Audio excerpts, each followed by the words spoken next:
आया और दोनों भाई आगे बढ़ गए। अभी उन्हें पता नहीं था कि जंगल में अगली पहेली और खतरा उनका इंतजार कर रहा है। चांद अब और ऊपर चढ़ चुका था। जंगल की ठंडी हवा में अजीब सी सरसराहट थी, जैसे कोई पीछे पीछे चल रहा हो। आयांश और शिवांश सतर्क होकर आगे बढ़ते रहे। अचानक उन्होंने देखा कि सामने एक बहुत बड़ा प्राचीन पेड़ खड़ा था। उसका तना इतना चौड़ा था कि 5 आदमी भी हाथ पकड़कर उसे नहीं घेर सकते। पेड़ के तने पर चमकते लाल निशान बने थे और उसकी जड़ें सांपों की तरह हिलती डुलती लग रही थी। शिवांश डर कर बोला, भैया, ये पेड़ जिंदा है क्या? जैसे ही उन्होंने ये कहा, पेड़ की जड़ें जमीन से उठने लगीं और हवा में गूंजती भारी आवाज आई, पेड़ जिंदा है क्या? तुम इंसान मेरी सीमा में क्यों आए हो? आगे बढ़ने के लिए मेरा सवाल हल करो।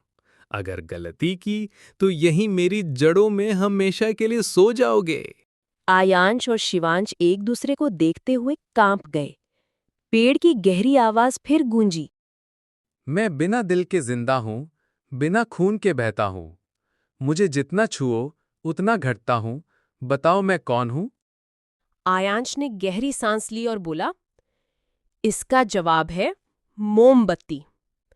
जैसे ही उसने ये कहा, जंगल में हवा का तेज झोंका चला और उस विशाल पेड़ की लाल चमकती आंखें बुझ सी गईं। पेड़ की जड़ें धीरे धीरे जमीन में वापस चली गईं और उसकी भारी आवाज गूंजी, तुम बुद्धिमान हो बच्चों, आगे जाओ। पर याद रखना, हर जवाब तुम्हें बचा सकता है या खत्म कर सकता है।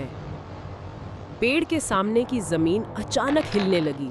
मिट्टी सरक कर किनारे हो गई और एक छुपा हुआ रास्ता खुला जो गहरी गुफा की ओर जा रहा था। रास्ते से ठंडी हवा और हल्की सी सीलन की गंध आ रही थी। शिवांश ने कांपते हुए कहा, भैया, ये रास्ता तो बहुत डरावना लग रहा है। आयांश ने उसकी पीठ थपथपाई। डरने का समय नहीं है, हमें बाहर निकलने का रास्ता ढूंढना होगा। दोनों भाई धीरे धीरे उस गुफा में उतरने लगे। गुफा के अंदर अंधेरा इतना गहरा था कि हाथ को हाथ नहीं सूझता था। तभी गुफा की दीवारों पर लाल आंखों जैसी 2 रोशनी चमक उठी। धड़ाम! उनके पीछे का रास्ता बंद हो गया। अंधेरे में एक भारी आवाज गूंजी, कितने भी जवाब दो, यहां से आसानी से निकल पाना मुश्किल है। अब तुम्हें मुझसे मिलना होगा, जंगल के रक्षक दैत्य से। गुफा की दीवारें कांपने लगी। लाल आंखों की रोशनी और तेज हो गई।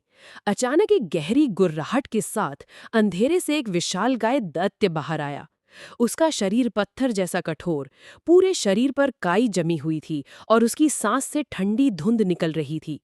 उसके सिर पर सींगों जैसा मुकुट था और उसकी आवाज गुफा में गूंज उठी, मैं हूं जंगल का रक्षक दैत्य। तुम्हारी हिम्मत की दाद देता हूं, लेकिन आगे जाने के लिए तुम्हें मेरी पहेली का सही जवाब देना होगा। गलत हुए तो तुम्हारी आत्मा यहीं कैद हो जाएगी।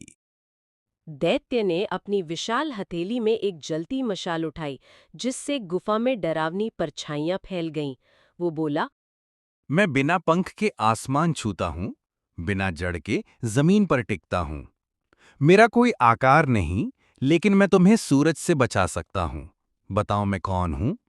आयांश ने साहस से कहा, उतर, बादल। दैत्य की आंखों में एक क्षण के लिए आश्चर्य झलक उठा। उसने गहरी गर्जना की, फिर धीमे से मुस्कुराते हुए कहा, फिर दैत्य जोर से हंस पड़ा। हा हा हा हा, सही जवाब दिया, लेकिन मैं वादा नहीं निभाऊंगा। तुम इंसानों को मैं कभी नहीं छोड़ूंगा। उसकी गरजती आवाज से गुफा हिल गई। दैत्य ने अपने विशाल पंजे उठाए और दोनों भाइयों पर हमला कर दिया। शिवांश चिल्लाया, भैया भागो! लेकिन आयांश ने तुरंत पास पड़ी मशाल उठा ली। उसने मशाल को दैत्य की आंखों पर फेंक दिया। दैत्य दर्द से चीखा। शिवांश ने पास पड़ी एक नुकीली चट्टान उठाई और उसकी टांगों पर जोर से मारी। दैत्य गरजता हुआ पीछे हट गया, लेकिन उसका गुस्सा और बढ़ गया। तुम मुझ पर वार करोगे? उसने जमीन पर जोर से प्रहार किया। गुफा के पत्थर टूटकर गिरने लगे। आयांश ने कहा, शिवांश, हमें एक साथ वार करना होगा, वरना ये हमें खत्म कर देगा। शिवांश ने सिर हिलाया। दोनों भाइयों ने गुफा में रखी एक बड़ी लकड़ी की भाला जैसी डंडी उठाई।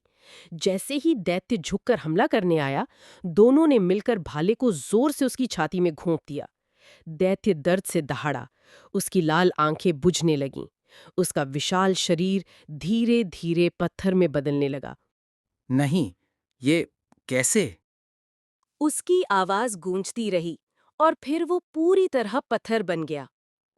गुफा की छत पर जड़ी चमकती बेलें उजाला फैलाने लगीं। अचानक रास्ता साफ हो गया और गुफा के पीछे का दरवाजा खुल गया।